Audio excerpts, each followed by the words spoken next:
தொடர்ந்து நம்ம வந்து பாத்தீங்கன்னா கவர்மெண்ட்டுடைய ஸ்கீம்ஸ்லாம் வந்து பார்த்துட்டு இருக்கோம். அதுல வந்து பாத்தீங்கன்னா இன்னைக்கு மகளிர் உரிமை தொகையை பத்தி முக்கியமான அறிவிப்பை பார்க்க போறோம்.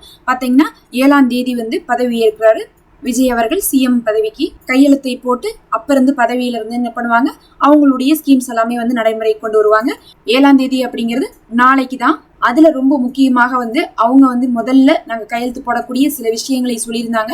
அதுல வந்து பாத்தீங்கன்னா மகளிர் உரிமை தொகை தான். ஏன்னா வந்து அதுதான் கடந்த ஆட்சியில் கொடுக்கப்பட்டு இருந்தது வந்து பாத்தீங்கன்னா கடைசியா வந்து ஒரு 2 மாசத்துக்கு சேர்த்தி ஒரு 3 மாசத்துக்கு சேர்த்தி வந்து மகளிர் உரிமை தொகையும் கொடுத்து அது போக வந்து ஒரு 2000 ரூபாய் வந்து கோடை விடுமுறை தொகையெல்லாம் கொடுக்கப்பட்டிருந்துச்சு. அதுக்கப்புறம் அதோட எலெக்ஷன் வந்தா கொடுக்க முடியாது, அதுக்கப்புறம் தான் கொடுக்க முடியும் அப்படின்னு சொல்லியிருந்தாங்க.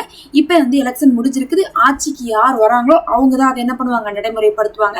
இவங்க வந்து என்ன சொல்லியிருந்தாங்கன்னா, நாங்க முதல்ல வந்து என்ன பண்ண போறோம், இதற்கான கையெழுத்து தான் நாங்க போட போறோம் அப்படின்னு வந்து சொல்லியிருந்தாங்க.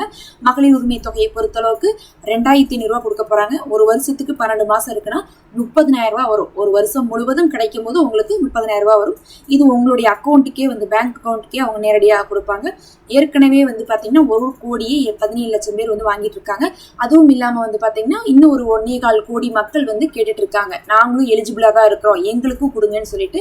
அவங்களுக்கும் கொடுக்கறதாக போன ஆட்சியில வந்து ஃபார்ம்லாம் கொடுத்தாங்க, எல்லாமே பண்ணாங்க. ஃபார்ம்லாம் கொடுத்து யாருக்கு வந்துச்சோ அவங்களுக்கு பிரச்சனை இல்லை, அவங்களுக்கு வந்திருக்குது. ஆனா யாருக்கெல்லாம் வரலையோ அவங்க வந்து பாத்தீங்கன்னா இனிதான் வந்து என்ன பண்ணுவாங்க, ப்ரொசீட் பண்ணுவாங்க.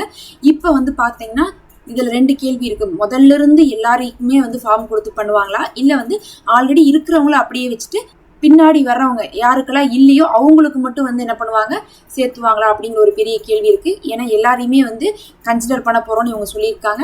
2.5 கோடி பேத்துக்குமே கொடுக்க போவதா சொல்லியிருக்காங்க. அதனால வந்து இது எதனுடைய அடிப்படையில கொடுக்க போறாங்கன்றது நம்ம பொறுத்து இருந்தா பார்க்கணும்.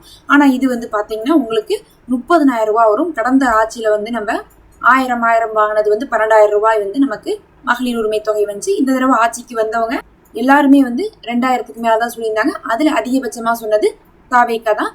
அதுல வந்து பாத்தீங்கன்னா 2500 வந்து கொடுக்கப்படும்னு சொல்லியிருக்கு. நிறைய பேருக்கு வந்து பாத்தீங்கன்னா எப்படி அப்ளை பண்ணும், இதுவரையும் எங்களுக்கு வந்து கிடைக்கவே இல்லை அப்படிங்கக்கூடிய சந்தேகம்லாம் இருக்கும். அந்த அறிவிப்பை வந்து பாத்தீங்கன்னா இப்ப 7ஆம் தேதி என்ன பண்றாங்க, அவங்க பதவி ஏற்கிறாங்க. பதவி ஏற்றதுக்கு பிறகு என்ன பண்ணுவாங்க, அதை அறிவிப்பாங்க. பதவி ஏற்கக்கூடிய நேரமா இருக்கிறதுனால அந்த பதவி சம்பந்தமான விஷயங்களும் அது ஏற்கிறது, அதுல கூட்டணி சேருது, அதுதான் வந்து பாத்தீங்கன்னா உங்களுக்கு அதிகமாக பேசப்பட்டு இருக்கு. நீங்களே செய்திகள்லாம் பார்த்தா தெரியும். பதவி ஏற்ற உடனே அடுத்த ஸ்கீம்ஸை பத்தி பேச ஆரம்பிச்சிருவாங்க. அப்போ உங்களுக்கு வந்து பாத்தீங்கன்னா என்ன ஃபார்ம் இருக்கா, வந்து அப்ளை பண்ணும், இல்ல வந்து ரேஷன் கடை வச்சு என்ன பண்ணுவாங்க, பொதுவா கொடுத்துருவாங்களா அப்படிங்கறத நம்ம தொடர்ச்சியாக அப்டேட் போட்டுட்டு இருப்போம். இது இல்லாமலும் வந்து பாத்தீங்கன்னா நிறைய ஸ்கீம் இருக்குது. அதாவது வந்து பாத்தீங்கன்னா ஏழைகளுக்கு 1 பவுன் தங்க காசு திருமணத்துக்குன்னு சொல்லியிருக்காங்க. 1 பவுனுங்கிறது இன்னைக்கு வந்து பாத்தீங்கன்னா 1.5 லட்ச ரூபாய் வந்துருமாட்டு இருக்கு. அந்த 1 பவுன் நகையை வந்து 1.5 லட்ச ரூபாய் நகை வந்து ஏழைகளுக்கு வந்து கொடுக்கறதா சொல்லியிருக்காங்க. குழந்தைகளுக்கு மோதிரம் போடுறதா சொல்லியிருக்காங்க. அது இல்லாம 6 சிலிண்டர் சொல்லியிருக்காங்க. வீட்டுல +2 வரை படிக்கக்கூடிய பசங்க பிள்ளைங்க இருந்தா உங்களுக்கு 15,000 ரூபாய் மாசம் வந்து அக்கௌண்ட்ல போட போறதா சொல்லியிருக்காங்க. இன்னும் நிறைய விஷயங்களை வந்து சொல்லியிருக்காங்க. இதெல்லாம் எந்த மாதிரி அடிப்படையில நமக்கு கிடைக்க போகுது அப்படிங்கிறது தெளிவா அப்ப நமக்கு வந்து சொல்லப்படலை. பொதுவாக தான் சொல்லப்பட்டிருந்துச்சு. எல்லாருக்கும் கிடைக்குங்கிற மாதிரி தான் சொல்லியிருந்தாங்க.